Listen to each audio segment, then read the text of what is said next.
Mari Bapak Ibu Saudara pejamkan mata kita sekali lagi, sembah Dia. Haleluya. Mari angkat hati kita, suara kita, puji Tuhan, sembah Yesus. Haleluya.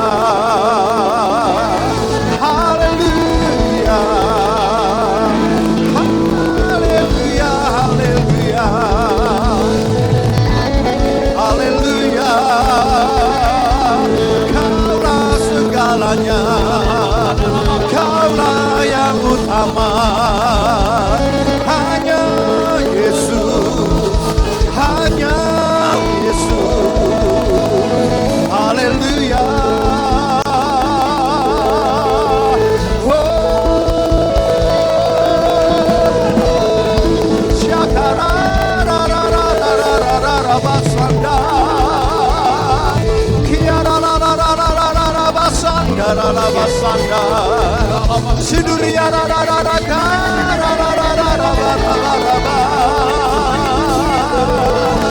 Oh, Allah yang hidup, Allah yang ajaib bagi kami, dulu, sekarang, dan selamanya.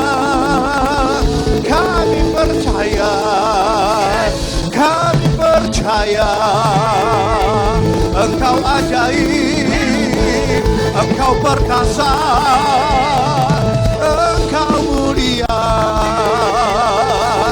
Haleluya. Aku percaya Tuhan ku ajaib, Kau turun tangan memulihkanku. Aku percaya Tuhan ku dahsyat, Kau turun tangan memberkatiku. Mari yang percaya bersama-sama serukan, aku percaya Tuhan ku ajaib, Kau turun tangan memulihkanku. Aku percaya Tuhan ku dahsyat, Kau turun tangan memberkatiku. Kau turun tangan memberkatiku. Kau turun tangan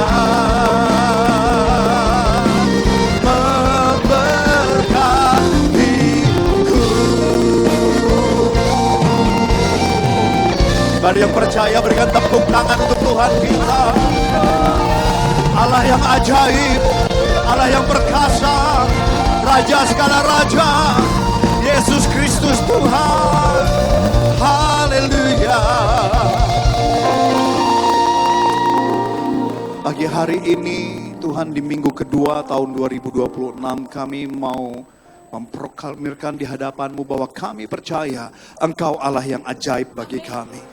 Dulu, sekarang, dan selamanya kami percaya Engkau Allah yang menyediakan semua keperluan kami. Engkau Allah yang memberkati setiap pribadi lepas pribadi kami.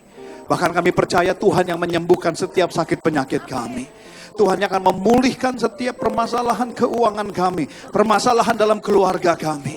Tuhan, kami percaya tahun 2026 akan menjadi tahun yang lebih baik dari tahun-tahun yang pernah kami lalui. Karena kami percaya, orang boleh berkata apapun juga tentang tahun ini. Tahun penuh kegelapan, penuh krisis. Tapi mereka yang ada di dalam Tuhan, firman-Mu berkata tidak akan pernah meminta-minta Tuhan. Engkau memberkati mereka, Engkau menjagai mereka. Perlindungan-Mu ada atas setiap mereka.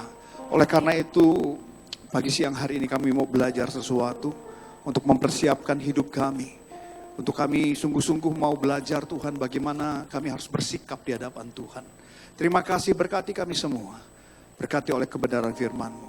Urapi kami semua juga hamba-Mu. Di dalam nama Tuhan Yesus kami berdoa bersama. Setiap kita semua katakan amin. Haleluya. Silakan duduk kembali Bapak Ibu. Selamat pagi, shalom. Terima kasih untuk Pastor Rinto untuk kesempatan yang diberikan. Bapak Ibu Saudara, kita ada di tahun yang baru, tahun 2026. Orang banyak berkata tahun ini kita akan menghadapi begitu banyak permasalahan-permasalahan. Ya Bapak Ibu, memasuki tahun ini, tahun yang baru ini Bapak Ibu, kita diperhadapkan pada geopolitik global, perang Bapak Ibu Saudara. Kemarin Amerika Serikat menyerang Venezuela, kemudian ada krisis di Asia Timur, Tiongkok dengan Jepang, Tiongkok dengan Taiwan, ada krisis juga di Eropa Bapak Ibu Saudara, di mana Amerika Serikat akan mengambil Greenland Bapak Ibu Saudara. Ada begitu banyak orang berpendapat akan terjadi perang dunia ketiga dan sebagainya dan sebagainya dan sebagainya. Belum lagi krisis ekonomi Bapak Ibu Saudara, belum lagi sakit penyakit, super flu ya Bapak Ibu Saudara yang katanya nggak terlalu berbeda dengan COVID yang pernah kita alami beberapa tahun yang lalu. Bahkan super flu pertama yang memakan korban ada di Bandung Bapak Ibu Saudara beberapa hari yang lalu di Rumah Sakit Hasan Sadikin. Nah Bapak Ibu Saudara, kita diperhadapkan kepada begitu banyak berita-berita yang mengerikan, berita-berita yang menakutkan. Tapi Bapak Ibu Saudara, harus kita akui bahwa itu semua di luar kontrol kita. Benar ya Bapak Ibu? Kita boleh berharap, kita boleh ngomel-ngomel, harusnya. Tapi kita nggak bisa mengendalikan apa yang di luar diri kita. Kita nggak bisa mengendalikan Amerika Serikat, setuju Bapak Ibu? Kita nggak bisa mengendalikan penyakit di luar diri kita. Kita nggak bisa mengendalikan banyak hal di dalam kehidupan ini. Yang bisa kita kendalikan satu-satunya hanya hati dan hidup kita. Oleh karena itu saya ingin mendorong kita di tahun yang baru ini, daripada kita cuma sekedar gelisah, takut, anxiety, khawatir, kita ngomel sana ngomel sini, kita hanya bertindak seperti seorang supporter bola yang harusnya. Lebih baik Bapak Ibu kita fokuskan hidup kita, bagaimana kita bersikap dengan benar, membangun hidup kita dengan benar. Waktu kita membangun hidup kita dengan benar, kita bisa berkata seperti Daud, sekalipun bahkan kalaupun Tuhan izinkan kita berjalan di dalam lembah kekelaman, kita tidak takut bahaya. Karena kebaikan demi kebaikan Tuhan akan menyertai kita. Sekalipun di tengah kegelapan, sekalipun di tengah ketiadaan pengharapan. Tapi mereka yang membangun dirinya kuat. 1.000 orang rebah di sebelah kiri, 10.000 sebelah kanan. Tapi itu tidak akan menimpa kita. Oleh karena itu mari fokus bangun hidup kita. Yang mau katakan amin. Bangun respon-respon hati kita yang mau katakan amin. Waktu kita fokus membangun yang kita bisa kendalikan, yaitu hidup kita. Percayalah, hari-hari baik ada di depan kita. Yang mau mengalami hari-hari baik, berikan tepuk tangan bagi Tuhan kita. Nah oleh karena itu Bapak Ibu, saya di awal tahun ini saya ingin sharing sedikit mengenai restart. Apa itu restart? Banyak orang hari-hari ini nggak asing dengan kata restart. Mungkin Bapak Ibu yang umurnya sudah senior sekali, 65 tahun ke atas, mungkin agak bingung dengan kata restart ya Bapak Ibu. Tapi mereka yang mungkin ya bisa dibilang 60 tahun ke bawah, bahkan anak-anak di bawah 10 tahun, di atas 5 tahun, udah ngerti kata restart. Kalau handphone ngehang, apa yang dilakukan Bapak Ibu? Di restart. Laptop kita nge-freeze, yang dilakukan apa? Restart. Restart itu bukan menghancurkan sistem. Restart itu adalah memulihkan sistem. Mungkin hari-hari kemarin, tahun-tahun kemarin Bapak Ibu, kita udah menjadi orang-orang yang burn out. Orang-orang yang hidup di dalam toksik-toksik yang menekan kita. Membuat kita itu nggak bisa berproduktivitas lebih maksimal. Kita itu nggak bisa melakukan hal-hal yang lebih baik lagi. Tapi saya ingin setiap kita ayo renungkan. Di awal tahun ini kesempatan kita untuk restart. Restart bukan berarti kita membuang masa lalu, tapi kita memperbaiki hidup kita supaya hari-hari ke depan kita bisa lebih maksimal. Amin ya Bapak Ibu. Nah, kata restart itu diambil dari dua kata, re and start. Re itu mengulang, start itu awalan. Jadi mengulang awalan yang baik. Awalan sangat penting, start itu sangat penting. Di dalam perlombaan lari Bapak Ibu, start itu menentukan hasil. Startnya salah, hasilnya salah.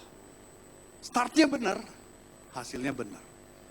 Waktu saya SD Bapak Ibu, karena saya itu kalau pulang sekolah itu rumah saya itu di Suci, di Surapati. Sekarang ini Pusdai Bapak Ibu. Ya, saya tinggal di antara Pusdai dan pasar di seberangnya. Saya sekolah di Yahya, Jalan Banda. Dan saya itu dulu, mungkin karena dulu belum terlalu banyak kendaraan, pulang tuh selalu jalan kaki. Maaf. Dari kelas 3 SD saya udah biasa pulang jalan kaki. Nah, guru olahraga saya itu lihat, wah ini anak kayaknya sehat. Ini tiap hari pulang jalan kaki sejauh itu. Jadi saya tuh dipilih Bapak Ibu untuk menjadi atlet sprinter, atlet lari jarak pendek. Nah, saya disuruh lari Bapak Ibu. Nah, saya termasuk cepat. Waktu dihitung, wah ini bisa nih. Tapi Bapak Ibu saya nggak hanya bertahan 1 bulan dalam pelatihan, terus saya keluar. Kenapa? Karena saya bosan. Kenapa bosan? Selama 1 bulan, seingat saya, yang dilatih adalah belajar start. Belajar jongkok, berdiri, jongkok, berdiri. Saya tanya gini, kapan larinya? Start dulu. Start kamu bagus, lari mah belakangan. Tapi Bapak Ibu dulu kan saya nggak ngerti ya, saya pikir ngapain belajar jongkok berdiri, saya nggak ngerti itu Bapak Ibu. Setelah saya besar, ya akhirnya saya renungkan kembali ternyata di dalam teori para atlet lari, start itu penting. Jadi kalau kita bicara restart, mengulang awalan, startnya yang penting. Nah, start inilah yang mau saya bahas Bapak Ibu. Supaya mengawali tahun 2026 kita punya awalan yang baik. Yang mau katakan amin. Awalan kita benar, hari-hari baik menanti kita. Awalan kita salah, yang salah di depan kita. Nah, supaya bisa kita bayangkan Bapak Ibu. Namanya start di dalam perlombaan lari itu ada 3 tahap. Ada yang namanya bersedia, siap, dan ya. 3 tahap. Bersedia, siap, ya. Nah, untuk Bapak Ibu bisa membayangkan ada sedikit video, Bapak Ibu hanya beberapa detik saja, hanya untuk membayangkan apa itu bersedia, apa itu siap, apa itu ya. Nah, kita lihat video ini sebentar Bapak Ibu. Yang di Google Drive, Daniel, thank you. Simple Bapak Ibu, hanya untuk menjelaskan kepada kita.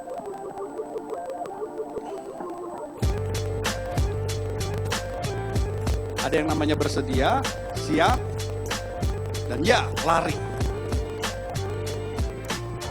Sekali lagi. Bersedia, siap, dan ya, lari. Oke, cukup. Thank you. Nah, Bapak Ibu, simple ya. Tapi awalan itu menentukan kemenangan loh Bapak Ibu. Awalan kayak tadi salah hasilnya. Awalan tadi itu benar, hasilnya pasti baik. Nah dulu saya nggak ngerti, belajarnya begitu terus 1 bulan Bapak Ibu. Saya pikir malas, nggak ada larinya. Saya keluar. Nah hari ini kita mau belajar 3 tahap ini. Bersedia, ya, siap, dan ya. Kalau kita bicara tentang yang pertama, bersedia Bapak Ibu.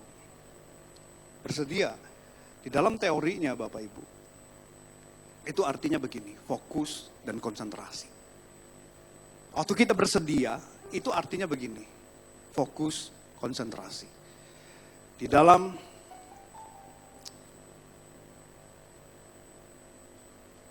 Ibrani 12 ayat yang pertama, dikatakan demikian. Ibrani 12 ayat yang pertama. Karena kita mempunyai banyak saksi bagaikan awan yang mengelilingi kita, marilah kita menanggalkan semua beban dan dosa yang begitu merintangi kita dan berlomba dengan tekun dalam perlombaan yang diwajibkan bagi kita. Perlombaan di sini Bapak Ibu itu gambarannya adalah pelari. Karena waktu zaman Paulus, perlombaan itu cenderung adalah atletik dan lari. Sehingga contoh-contoh yang digambarkan di dalam perlombaan di Alkitab itu selalu identik dengan perlombaan lari. Dan di sini dikatakan bahwa ketika kita berlomba, tanggalkan semua beban dan dosa begitu merintangi kita. Artinya memang bersedia ini bicara fokus dan konsentrasi. Tanggalkan semua beban dan dosa. Fokus dan konsentrasi ini bicara tentang ayo kita mulai fokus lagi sama Tuhan. Tuhan itu segalanya bagi kita. Tuhan harus menjadi yang utama dan pertama dalam kehidupan kita. Tanpa sadar seringkali kita ada di gereja, kita melayani, tapi kita cuek sama Tuhan. Kita ada di gereja setiap minggu, tapi kita nggak peduli sama firman Tuhan. Kita ada di gereja, kita aktif pelayanan, kita aktif semua kegiatan gereja, tapi tanpa sadar hati kita jauh dengan Tuhan. Nah Bapak Ibu, ini kesempatan yang baik di awal 2026. Ayo kembali fokus, kembali konsentrasi untuk menjadikan Tuhan yang pertama dan utama. Yang mau katakan amin. Di dalam Ibrani 3 ayat yang keempat dikatakan demikian. Sebab setiap rumah dibangun oleh ahli bangunan. Tetapi ahli bangunan segala sesuatu ialah Allah. Bapak Ibu, hari-hari ini ada begitu banyak pengajaran-pengajaran di luar, ada begitu banyak motivasi-motivasi di luar, nggak salah dengan itu semua. Saya belajar dari banyak orang Bapak Ibu, saya belajar dari banyak Profesor Kasali mengenai ekonomi, saya belajar mengenai sedikit tentang saham, tentang kripto, walaupun saya hamba Tuhan, saya belajar. Tapi Bapak Ibu Saudara, kita berpikir dengan semua orang-orang yang seperti itu, kita akan menjadi lebih baik. Gak salah kita belajar, tetapi jauh lebih penting adalah waktu kita menjadikan Tuhan yang pertama dan utama. Karena Tuhan adalah ahli segala ahli, amin ya Bapak Ibu. Gak salah kita belajar, semua sampai hari ini saya masih belajar Bapak Ibu. Sampai hari ini saya masih ikut sekolah, saya masih mengambil master saya, di 2 sekolah bahkan. Tapi saya tahu di balik itu semua, Tuhan yang terutama dan pertama.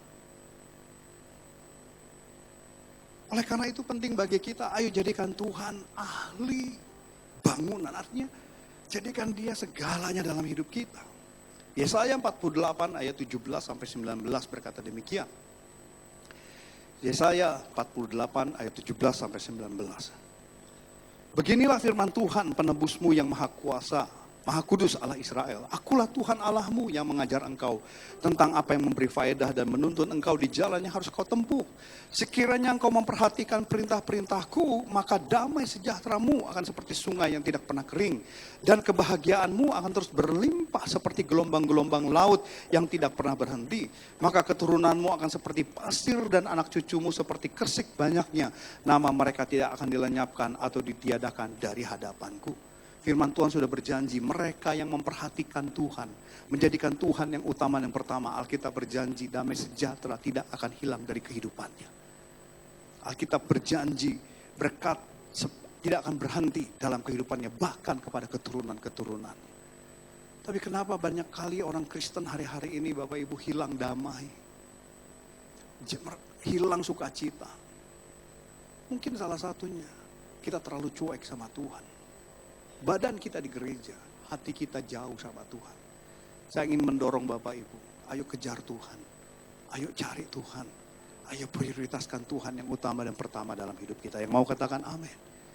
Bapak Ibu, kenapa fokus penting? Fokus adalah kekuatan yang luar biasa. Seekor singa, kenapa ditakuti? Semua tahu di sini binatang singa ya Bapak Ibu? Ada yang nggak tahu? Nanti ke kebun binatang Bapak Ibu, ada singa. Kenapa singa ditakuti? Oh, badannya besar. Badannya ratusan kilo. Oh, kukunya tajam. Oh, rahangnya atau giginya kuat. Benar Bapak Ibu Saudara, itu semua yang menakutkan dari singa. Tapi sebenarnya kekuatan utama singa itu ada di matanya. Mata singa adalah mata, termasuk mata yang paling fokus dari semua mata mamalia, termasuk manusia. Singa itu sekalinya dia fokus, dia bisa menggerakkan seluruh kekuatan tubuhnya untuk menjadi maksimal. Makanya Bapak Ibu perhatikan kalau singa itu sudah mengincar satu mangsa, ini ada ribuan zebra nih Bapak Ibu di padang Afrika begitu, ribuan zebra. Tapi waktu seekor singa itu mengincar satu zebra, dia akan kejar satu zebra itu sampai dapat. Dia tidak teralihkan dengan zebra-zebra yang lain. Kalau Bapak Ibu bingung, nanti lihat YouTube bagaimana singa mengejar mangsanya. Karena dia punya fokus. Sekalinya dia fokus, dia kunci itu, semua kekuatannya akan menjadi maksimal. Dia akan berlari cepat. Kekuatan tubuhnya menjadi maksimal. Dan dia tidak teralihkan dengan yang lain. Itu kekuatan singa. Tapi Bapak Ibu Saudara, singa juga bisa ditaklukkan. Di sirkus-sirkus singa itu bisa ditundukkan. Benar ya Bapak Ibu?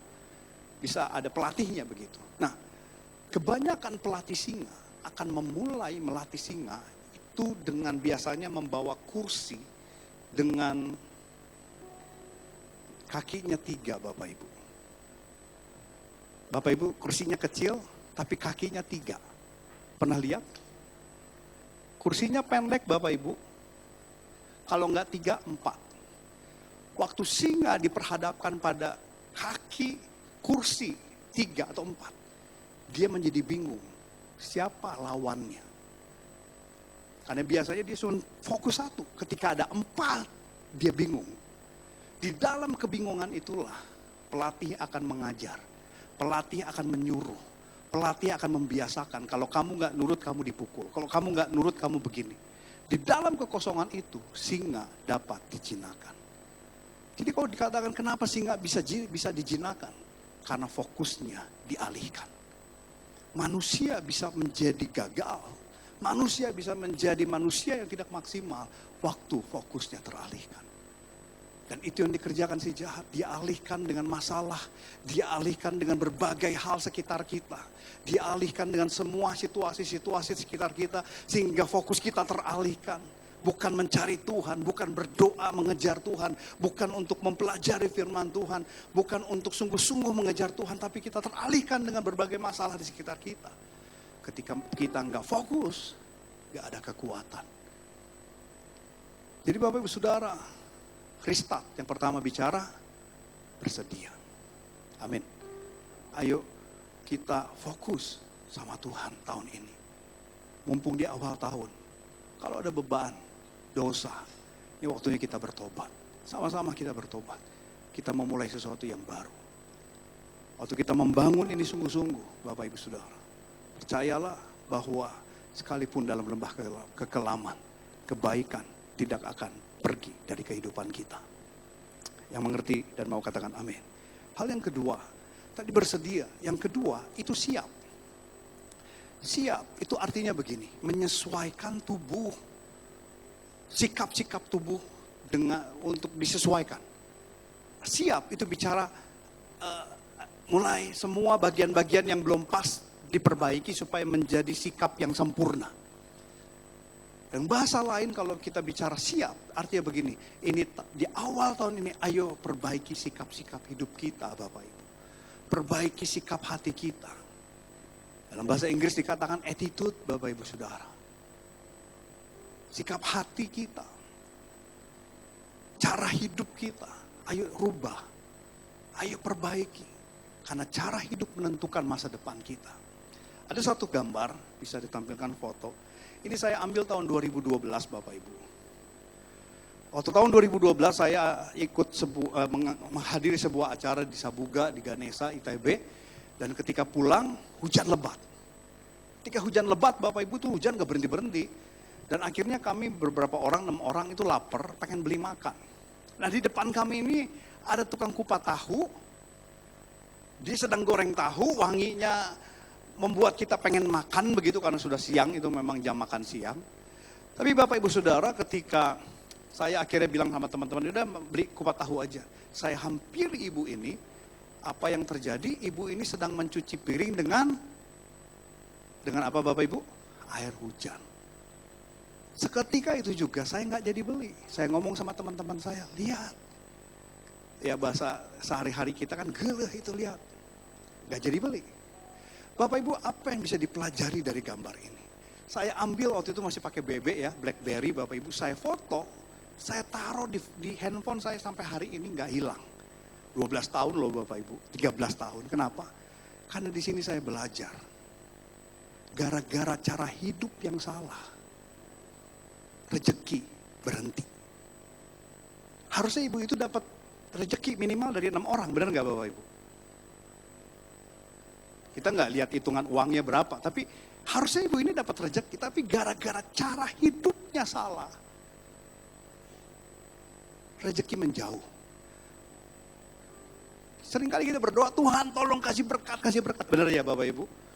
Terkadang bukan karena, mungkin kita nggak berdosa, mungkin kita sudah, di gereja kita sudah baik hidupnya. Tapi Bapak Ibu, kadang-kadang orang Kristen itu ada satu masalah yang harus dirubah, cara hidup harus berubah.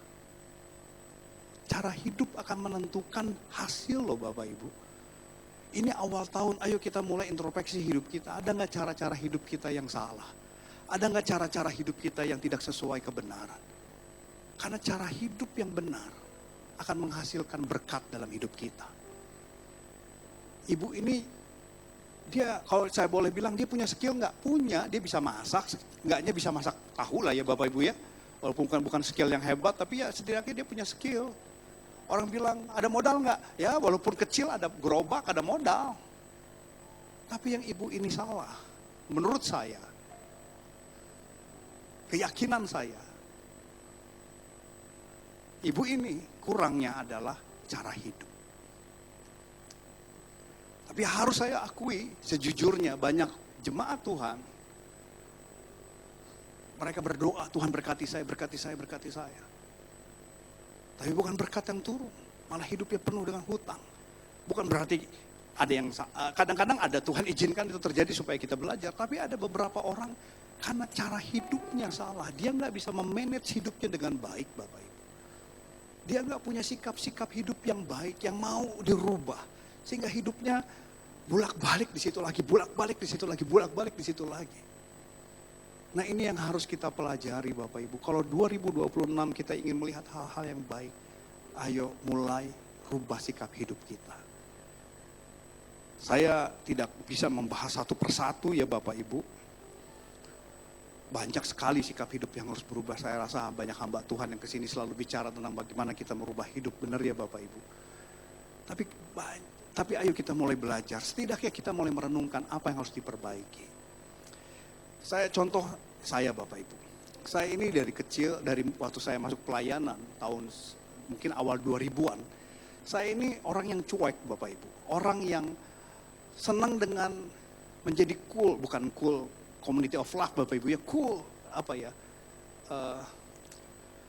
Bukan keren. Wah kalau nggak nyapa orang tuh gaya lah begitu Bapak Ibu. Jadi intinya saya itu cuek orangnya, keras, emosian. Di sini ada Pak, Saudara Michael, Saudara Gideon, mereka saksi-saksi hidup saya dulu Bapak Ibu. Mereka tahu gimana sikap-sikap saya di masa-masa itu Bapak Ibu. Nah, bahkan di tahun 2002 kalau nggak salah Bapak Ibu, saya itu dapat piala. Waktu itu saya di youth. Wah teman-teman itu dapat award, wah pembina terbaik. Pembina yang komselnya berkembang dengan cepat. Pembina yang hati Bapak, wah bagus-bagus. Dan nominasi terakhir yang menang saya. Dan apa nominasinya? Pembina tercuek. Dan saya bangga dengan itu Bapak Ibu. Saking cueknya, kadang-kadang saya gesekan sama orang, saya nggak peduli. Gesekan dengan rekan sekerja, malah emosian. Bahkan waktu pacaran Bapak Ibu ya, ini pacaran dulu Bapak Ibu ya. Dulu, katakan sama-sama dulu. Ya, itu dulu Bapak Ibu. Jadi waktu itu saya pernah mau makan di rumah makan Padang.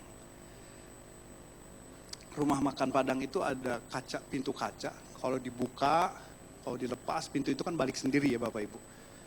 Nah saya pikir saya udah masuk, saya lepas. Kan pintu itu balik sendiri. Nah pacar saya, dia lagi pegang handphone. Dia pikir harusnya cowok itu pegangin pintu. Jadi dia nggak mikir jauh, dia jalan, ternyata pintunya jalan sendiri. Kejeduklah dia, jedek gitu. Dia marah, dia bilang ke saya, kok nggak dipegangin? Oh saya juga marah, saya bilang pakai mata kamu. Jadi kita ribut Bapak Ibu Saudara. Nggak jadi makan Padang, wah ribut.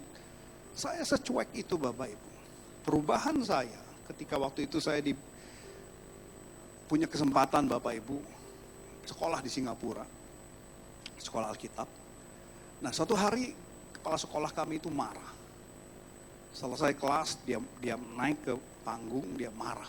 Dia bilang, kalau kita hidup sebagai orang Kristen, ngaku punya Roh Kudus, bahkan berbahasa roh, bahkan berkarunia roh, sembuhin orang sakit dan semua. Tapi dia bilang gini, tapi nggak punya sikap hidup yang baik. Saya mau bilang, dia bukan Kristen yang baik. Bahkan saya berani bilang, Roh Kudus gak ada pada orang itu. Wah, dia marah keras sekali Bapak Ibu. Nah masalahnya adalah kenapa dia marah. Nah dia marah karena tadi di waktu istirahat, waktu break time begitu Bapak Ibu. Dia itu bawa buku banyak. Dia bawa buku banyak dengan istrinya. Istrinya pun bawa buku banyak juga Bapak Ibu.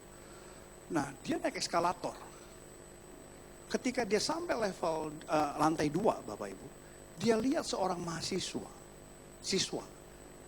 Dan waktu siswa itu melihat mereka, dan hanya tersenyum, tidak menawarkan bantuan. Jadi kepala sekolah ngomong gini, saya sih laki-laki, saya bawa buku sebanyak itu, it's okay, dia bilang. Tapi istri saya, siswa itu hanya tersenyum tanpa menawarkan bantuan. Sehebat apapun siswa itu, saya mau bilang, dia bukan Kristen yang baik. Mungkin Roh Kudus gak ada dalam hidupnya. Bapak Ibu, siswa itu adalah saya. Karena saya memang pikir kenapa harus dibantu. Dia kalau minta bantu ngomong dong. Akhirnya saya belajar di situ Bapak Ibu. Saya pulang, saya minta maaf. Saya dikasih tahu, kamu harus punya attitude yang benar. Menawarkan bantuan itu penting. Apalagi kepada yang lemah, tanda kutip wanita itu dianggap secara fisik lebih lemah daripada pria. Itu nggak harus diajar, itu kan sebuah hati, dia bilang. Wah Bapak Ibu, saya bertobat. Jadi sampai sekarang saya masih belajar. Yang pasti saya belajar banyak senyum. Saya belajar sikap hidup yang cuek itu salah. Harus banyak senyum walaupun susah. Saya harus banyak, lebih dulu inisiatif, saya tolong ya. Bahkan sama office boy yang mereka lebih rendah posisinya dari saya, tapi kalau dia perempuan, saya akan bilang gini, saya yang angkut galonnya. Sekalipun di kantor, di Aruna, bagi saya nggak masalah. Kalau dia nggak mau beda cerita, tapi saya perlu menawarkan diri. Sekarang kalau buka pintu, saya berusaha untuk orang lain silakan masuk lebih dulu, apalagi kalau perempuan. Sehingga pernah waktu itu di satu mall di Bandung, saya bukain pintu, mereka pikir saya satpam, terus aja keluar. Saya bingung juga Bapak Ibu gimana berhentiinnya. Tapi ya kadang juga suka bingung ya Bapak Ibu, ini kebaikan atau gimana. Tapi at least saya mau belajar untuk hidup, punya sikap hidup yang lebih baik.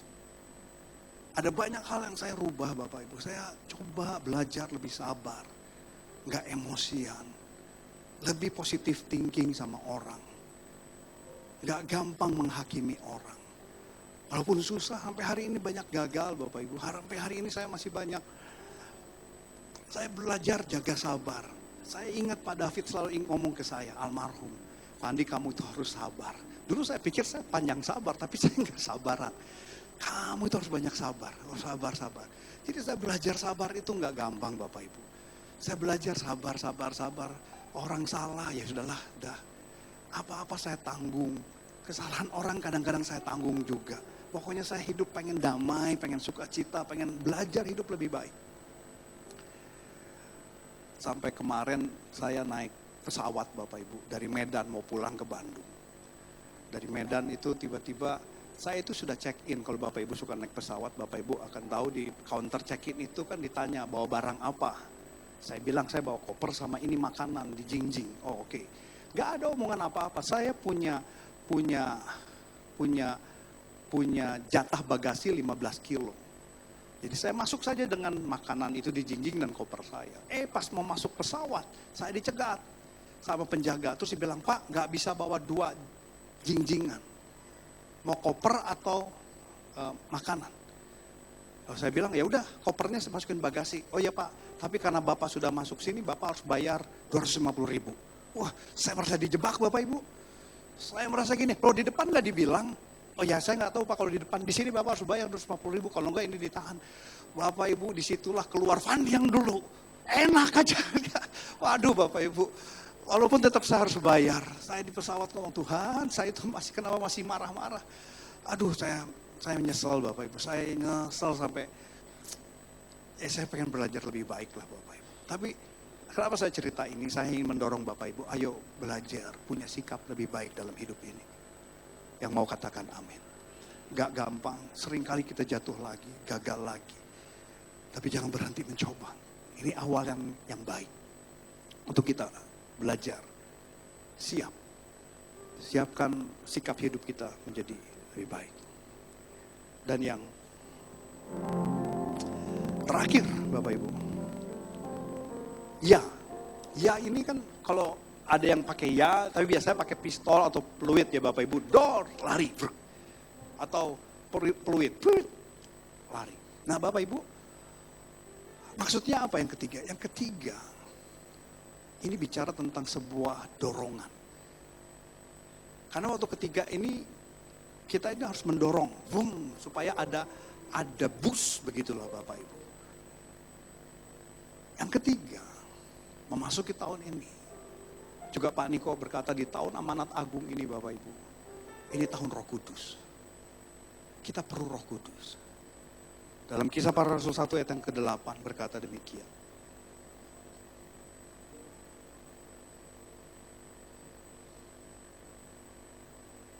Tetapi kamu akan menerima kuasa kalau Roh Kudus turun ke atas kamu. Kata kuasa di sini mengandung arti dinamis.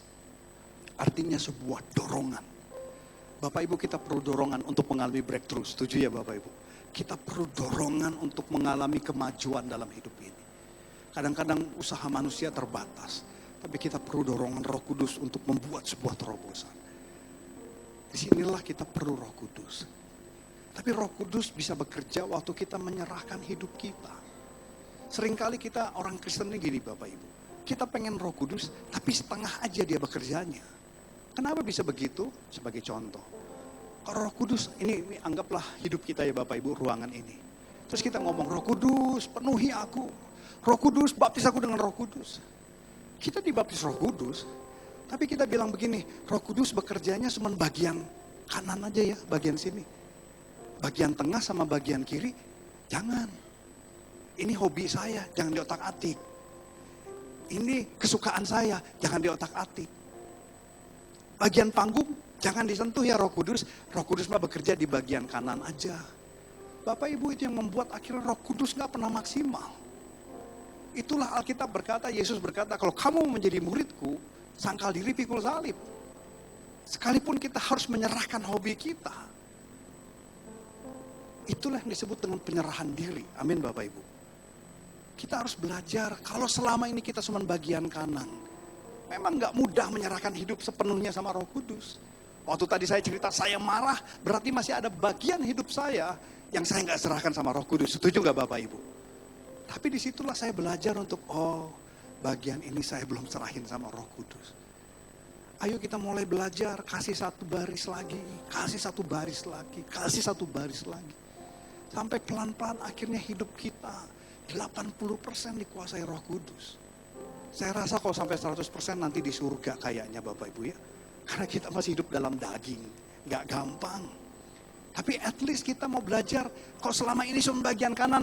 Oke lah kita kasih satu baris dulu. Tahun ini 2 baris lah. Tambahin. At least setidaknya yang tadinya cuma 20%. Tahun ini kita beranjak bertumbuh. 25% kita kasih hidup kita sama Roh Kudus. Bagus-bagus kalau 50%. Bagus-bagus kalau di atas itu.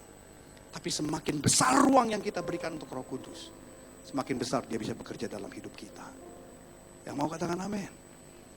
Bapak Ibu, saya di pelayanan, saya bukan orang kerja. Artinya bukan orang sekuler. Saya bekerja di dalam ranah pelayanan. Waktu saya mulai belajar tentang Roh Kudus, semakin saya menyerahkan diri saya, semakin saya belajar, Roh Kudus bisa melakukan hal yang jauh lebih dari apa yang pernah saya bayangkan. Saya masih ingat saya pernah mendoakan satu ibadah Bapak Ibu di salah satu cabang GBI Sukawarna juga. Tiba-tiba saya digerakkan untuk doain orang sakit. Saya pikir hanya 1-2 orang yang maju.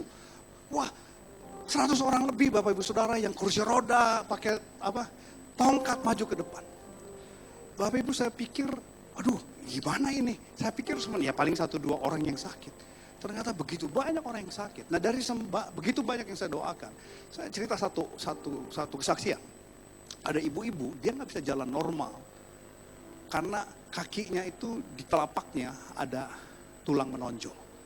Jadi tiap kali dia harus berjalan begini, dia pasti sakit. Dan itu dari dia muda. Jadi dia pakai jalan itu jinjit Bapak Ibu. Kalau enggak dia pakai sepatu yang dicorek gitu supaya si tonjolan tulangnya itu enggak sakit. Nah dia bilang begitu, minta doa. Bapak Ibu, waktu saya mau doain bilang gini, Tuhan, kumaha tulang bisa hilang? Maksud saya nggak masuk logika saya. Gimana caranya tulang sembuh? Kalau bisa juga mau juga dibawa ke dokter, dipotong gitu kan Bapak Ibu. Ya mungkin karena maaf, mungkin biaya, dia nggak pernah ke dokter. Dan Bapak Ibu Saudara, saya cuma ingat firman Tuhan. Petrus dan Yohanes berkata begini, emas dan perak aku tidak punya, tapi dalam nama Yesus orang Nazaret itu, bangkit dan berjalanlah. Dan Bapak Ibu Saudara, ayat di bawahnya berkata begini, Petrus dan Yohanes membantu orang itu untuk bangkit berdiri. Jadi saya bilang ke ibu itu, di dalam nama Tuhan Yesus, sembuh dan berjalanlah. Dan saya bantu ibu itu berdiri. Waktu itu ibu itu berdiri, dia masih jinjit. Terus saya mau pegang di telapak kakinya itu. Saya buka sepatunya, Bu saya izin buka sepatu ya, saya buka kaos kakinya. Terus saya cari, Bu yang mana tulang nonjolnya? Ada Pak, di tengah. Gak ada Bu. Si ibunya tiba-tiba pegang Bapak Ibu, terus dia injakan kakinya. Dan waktu dia injakan kakinya, dia tanpa ngomong AB, dia jalan, terus dia lari, dan dia sembuh total Bapak Ibu Saudara. Kemarin Natalan, dia datang. Waktu saya ibadah Natal di satu cabang, dia bilang, Pak, saya sakit kaki itu puluhan tahun. Tapi 6 bulan ini saya bisa pakai sendal normal, sepatu normal. Terima kasih Pak. Bapak Ibu jangan pulang ini, Pak tulang saya. Bapak Ibu saya sudah bisa berdoa. Saya bukan penyembuh Bapak Ibu, Tuhan penyembuh kita, amin. Tapi bagi saya begini, Roh Kudus bisa bekerja jauh dari apa yang pernah saya bayangkan. Waktu saya memberikan hati dan diri saya, Tuhan bagian ini saya serahkan sama Tuhan. Hobi saya, udah Tuhan, saya gak mau lagi. Kalau emang ini gak baik, saya serahkan sama Tuhan. Semakin kita berserah sama Roh Kudus, semakin dia akan bisa memakai kita. 2026 akan menjadi tahun yang lebih baik bagi kita. Kalau kita punya awalan yang baik, mari kita bangkit berdiri bersama. Satu yang ku rindu, bersekutu denganmu, bahwa ku lebih lagi tinggal di dalammu, nikmati hadiratmu, jamalah suci, kuasamu merubah hidupku. Mari Bapak Ibu Saudara, beberapa saat yang rindu, katakan satu yang ku rindu, bersekutu denganmu, bahwa ku lebih lagi tinggal di dalammu, nikmati hadiratmu. Bapak Ibu Saudara yang rindu Roh Kudus memenuhi kita di awal 2026 ini, angkat kedua tangan kita bersama-sama. Mari berdoa dalam bahasa roh.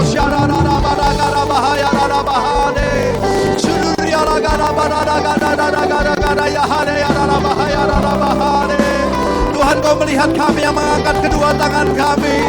Tuhan, lawat dan penuhi kami. Roh Kudus, kami perlu Engkau. Roh Kudus penuhi kami.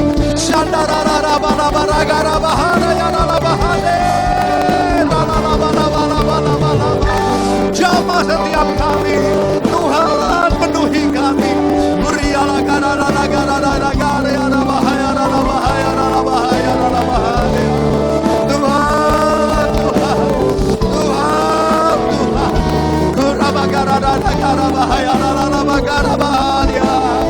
Haleluya, haleluya. Mari bersama-sama sebagai doa kita.